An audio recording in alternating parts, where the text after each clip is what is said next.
Hi, we're back again with another episode, and this one is we're getting ready to go to Innate in Arizona. We're so excited. Yeah. I'm Grandma Jane, and this is my inspiring daughter, Elizabeth. Oh my gosh. She inspires me every day and gives me just, I love her. So we just wanted to talk a little bit about it. We've got a couple of things obviously we're getting ready to go to Innate. We also had some requests last time where we were being a little vague about how much stem cell therapy costs. So we are going to tell you a little bit about the prices, but we also want you to know that there's financial options. There's financial options. One thing that I've always told my children, that if you ever want to ask, say, what did your mom teach you? Nothing in life is free. Nothing in life is free. And that we are definitely not rich. My husband was in law enforcement. They're both working, and so you can make it happen, but you do have to sacrifice. So just so you're aware. And then the other thing with the pricing on this too is this first thing that came to my mind is, after we go through this, if we see a lot of improvements in Leon, I would love to get help from you guys and other people, and maybe get a nonprofit fundraiser to fundraise to help other people to be able to pay for it. Or a foundation, to start Leon Foundation. Yeah, something so that other people can have these opportunities. So, it is very expensive. The first one that we looked at, the Swiss Medica, was about 19,000. Was 17,500 euros, and that is without plane tickets or hotel stay. And that was one round of just once. One round of 3 days stem cell therapy. And then the one in Chicago, it had $16,000.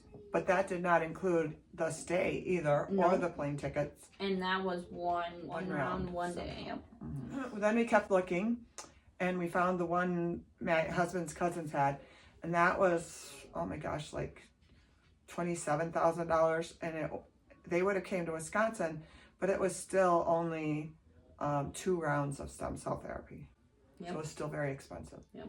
So when we found Innate, and I think we kind of went over this last time, there was 2 options that we started that we wanted to kind of look into. One was the testing for high metals and different things like that, and then the other was the stem cell. So Innate does both. So they have different programs, and you can, if you call them and look at them, you can have someone, they'll talk to you. They're amazing. Everyone has been just unbelievably nice. So we bought the package that includes 4 rounds of stem cells. So it's 4 rounds over 2 years. And it also included the testing for the heavy metals and the mold toxicity and other environmental and other ones. I have all the test results. So, and then they pay for the supplements for the 2 years while you're in the program, because they're gonna play around with the supplements for 2 years, so that after 2 years, they'll have that kind of down, and then you'll be responsible for paying for supplements after that. So it is expensive, but right now we're very excited. Yeah. So we're gonna go over our test results for Leon. Different path. So this is his GI map, which is from his stool that they found was very high, was E. coli. That's a type of bacteria, so they're going to put him on some antibiotics. And that's fairly normal. E. coli, most people have a little bit of E. coli, although Leon's was a little high. So they just want to make sure that they clear up any infections with that E. coli that he had in his gut. And then this one, he had a positive of another type of bacteria. I'm not sure what it is. It's a halobacteria. I can't remember what he said exactly, but that was pretty high. So the antibiotics should clear that one up too. And then he had a lot of high, even though they were kind of like in the green, of like different types of bacteria. So all this antibiotics should help clear up all the bacteria that's in his gut. Right, and that wasn't too bad. They said that was not very uncommon. Children, as you guys all know, they're little germ factories, so that wasn't too uncommon, and they weren't too worried about it. But they do want to make sure that they clear up any underlying infections that may be going on. there was just some yeast that they found in there, which is the cannabis, which he said everyone should know about it, which we didn't, and I didn't realize. But so they want us to put Leon on a low sugar diet or no sugar, and we already do that. So I'm not sure how he got it so high. It's just more of maybe like, I mean, occasionally I'll give him sugar, but most of the time we do not give him sugar. We try strictly. And she's really trying to stay away from white sugar. So like if you do, there's natural sugars and things like that. But your kid's going to get sugar no matter what. And I don't think you can completely stay away. But I just had breast cancer. Sugars fuel cancer and bad cells in your body. So you should stay away from sugars, including carbohydrates and things like that. But I think that as kids, he loved to steal. The other kids were getting Pop-Tarts. Yeah, and Pop-Tarts is a really bad one. So you have to do that. What Elizabeth and I found was an app. It's called Yuka, Yuka, and you can use that app and you just the barcode on whatever product it is and put that on, and it'll come up and it'll give you a rating: poor, great, excellent, and it'll tell you, and then it'll give you a breakdown of why. And so maybe it'll say that there's too much saturated fats or too high in fructose or the forever chemicals and some stuff. But there is this thing that I just found out about that I kind of gonna look into, called Thrive Market. It's an online grocery store that is all organic stuff, and it substitutes different. It shows you like, oh, here, instead of buying Oreos, here's this one. This is healthier for you. Or instead of buying peanut butter, because the guy said that peanut butter was like #1 with mold in it. Do almond butter, or stay more towards organic, stay away from corn, stuff about corn. Gets a lot of, in those crevices and that, it have a lot of like the pesticides and the molds can get caught into those little crevices. So, and corn is also a carbohydrate, remember, so it is a type of starchy sugar. Okay, so now we're going to get into his urine. So in his urine, they found a lot of toxins. There's different symbols on here, which I can show you, but one of them, it's like a mold was the main one, a lot of mold. He had a cesium, which is a heavy metal, so that was really, really high. And then he had some environmental factors too. So I kind of wanted to bring this up too, which it kind of makes me a little mad because we moved into our house and we used to live in an apartment with Leon, and it had black mold and water damage. And which they didn't know about, that there was a leak in the bathroom, and they kept telling them, and they didn't fix it. And they didn't also fix a roof either, which had a huge leak, and it was leaking kind of where Leon was sleeping at night and stuff. And like our landlord, which I want to call him the slum lord. I know, it's bad. But he never fixed any of this stuff. What they did was they just slapped on some tar and called it a day, and it stopped leaking for a while. But in the room that we were in, where Leon was staying, had a huge bubble. And you could see it just leaking constantly.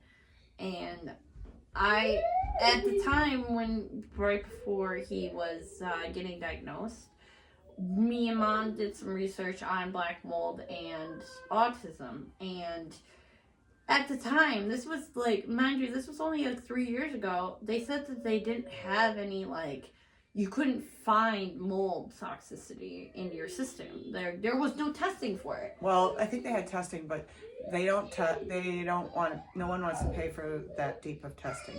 Which I wish I would have, because I wish I could have done something about it. But we're not going to go backwards. We're going to go forwards. But anyways, let's just say we were not surprised that he had one of the environmental toxins was being in a watery house, or like leaky house, which that's from our apartment. And that was 3 years ago, so that kind of is kind of annoying, but it's interesting to see the results and have things that you thought should have been out of your system, and here they are 3 years later. Well, I meant just that you were right. Yeah. Your gut is right. So listen to your gut. I was talking to his pediatrician, and we had a different pediatrician when we were looking at the mold toxicity or like talking about black mold. So his first pediatrician was like, yeah, you know, when I brought out the mold and stuff, she said it was very controversial with black mold and autism. So we did a lot of research on it, and I wrote a paper about it to try to get all like the evidence I needed. But like I said, at the time, there wasn't really enough that I knew until I knew now where we could have done this. You know, you're learning along the way, so that's like one of the process. hardest things. But black mold and autism almost goes hand in hand, almost. Like, it's weird. Don't you remember doing that research? It was kind of weird, but it's still not proven, you know. It's not proven, so it's very controversial. Just like the Tylenol is linked to autism too, and well, that's controversial too. So there's so much controversial, and people are saying sometimes that you're born autistic, and I don't agree with that statement. But who knows, you know? Because they say autism is, when we went and got tested, it based on his behavior. You know, autism is behavior based. It's not like I don't know. To me, I don't think you're born autistic. I think, but I can see the changes. Like, I feel like there were definitely drastic changes. Mm-hmm. So not that he was born with this, but that something happened during that time frame. Mm-hmm. But we're not doctors, so you can only do and advocate for your child as much as you possibly can. Find the right doctors, and we're hoping that we can kind of give you some sort of a path, because we were blind. Yeah. We just, and to go on the internet blind like that and see all these different options, it's crazy. The way that we kind of like went about his journey was kind of just annoying, because people are like, he could not be, he could be delayed. It was just like back and forth of, no one wanted to give us a definitive answer, even with his hearing, nothing. Even his school, when his school came to do the IEP at our house, they were like, at this time, we don't believe he's autistic, but he could be. You should still get him tested, but you shouldn't. And then it was like back and forth, like constantly, like that's... There's not... What it was constantly, you can't, and that was you know, there's some diseases where you do a blood test and, oh, you've got such X, you know. There's no blood test for autism. Autism a disease, but that's tests that you can do. It's all subjective. It's subjective. Yeah. So I'm not saying that Leon is not autistic. You saw my little guy. We love him to death, but he is definitely autistic. Yeah. That's not what we're saying. We're just saying that it's a gamut, and there's so many different levels of autism, and so we really like to shine the light on the severe autism that Leon has. So yeah. I mean, like, what makes him severe is the nonverbal. I just want to point out that I think it should not be called nonverbal. I think it should be called non-speaking, because he is very verbal. This kid he makes a lot of noises. I think it should be non-speaking, not nonverbal. Yeah. One of the things that I find the most hilarious is he can't say the words, you know, but what are words? They're just sounds, right? We're just putting different sounds together. Instinctively, Leon knows the verbal sound for eating. Nom, nom, nom, nom, nom, nom. Nom, nom, nom, nom. How can he know and say that, but not be able to say a word? I find that just absolutely fascinating. Yeah, it's called jargon. His language is called jargon. Is that what it's called? That's what it's called, yeah. So, it's really funny. And a lot of non-verbals, if you want to call it that, they don't say anything. They like a lot of them just grunt or... I work with kids I work at a high school, and a lot of the kids that are autistic, I talk to them every day, and some of them, they don't make noises. She just grunts, moves, and that's it. Like, she's severe autistic too, but she doesn't make noises. Yeah. At all. Like Leon, he's like almost like talking. Mm-hmm. And then some of them have to wear headphones. Leon can't wear headphones. And I saw several videos going online, and it said that when kids that were nonverbal and now are verbal, what they said was they always knew what we were saying to them, They just couldn't put the words together to talk to you. Oh yeah, man. So ever since I saw those videos now, because he's nonverbal, there's a tendency for, let's just say whatever we want in front of him. He has no idea. Anyways, that's not true. You still should not swear. You still should not talk things about him. You still should not do that. Because if what we hear from the people who are now talking, who are nonverbal, they know everything that's going on. So what I try to do now is when he talks or in his little own language, I try to act like I know what he's saying. And I make it a conversation with him so that he still feels like he's being acknowledged, you know? So for instance, like he'll put his hand on the door and like say whatever the words are that in his brain, oh, you want to go outside, Leon? Let's go outside. Or when he got overwhelmed and he got frustrated, he took me by his hand and took me to his room and he was just jabbering away. And I'm like, I know, that was way too much stimulation and therefore you wasn't it, Leon. Grandma knows you get all this out. You and I are safe in here. And so that he doesn't feel like we're not acknowledging his feelings, because I think that's very one of the most important things that I really do is every morning I make sure that I'm happy and making him happy. Every single morning I always sing to him. I say, oh, it's a good morning, come on, sweetie. Well, you have to do that, because if you don't do that, they're not going to have a good day. So every morning I always sing to him, or I always like try to make him have a good day. And you want to also do that at night too, because you know a lot of kids will not have good dreams if you don't do that. So like that's one of the things you have to do. making me cry. Oh my gosh, you have to do that. You have to. That was my thing with the kids, and so it's so cute now. Can I just say a cute thing about my daughter? Oh my God, no. I used to like call her my sunshine girl and sing to her and say, good morning to you, good morning to you. Come here, Leon. And now my daughter will call me up in the phone and go, good morning to you, all in our places. I'm sorry about my voice. Oh, here comes Leon! Leon! Here's our star of the show. Hi! Can you say hi? Can you say hi? Can you wave? Wait, good job. Good Show job. them your cards. What cards do you have? Want to count to Grandma? See his language? Are you counting? What are you saying? 1, 2. Keep going. Yay! Yay! Should Grandma count to you or no? Can Grandma count to you? 1, 2. See how he puts them all in order? See, he flips them up. 3, 4, 5, 6, 7, Pay attention. 8. Oh, you're done now? Okay. Well, anyway, so that was our thing. So we're getting ready to go to an 8.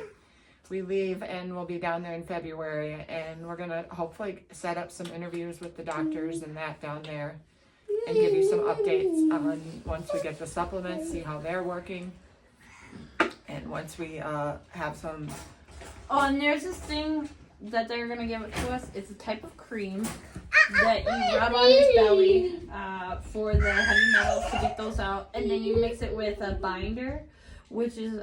I was very confused on the binder. The binder is a charcoal-like substance to be able to get the toxins out of your So system. basically the toxins bind to the charcoal, and that's how it gets out of your system. But we're going to learn more about that too as we go along and do this. We're very excited. We're excited to see your brother. Yeah. And 2 other brothers are just pulling up in the driveway right Yep. now, so she's excited to see them too. And that, what a thing to make a mom happy that their siblings want to see each other. So anyways, well, we'll see you for our next episode. Yep. We're going to be on our way to Arizona. Arizona. Yay! Bye. And remember, you're not alone. Okay. Bye.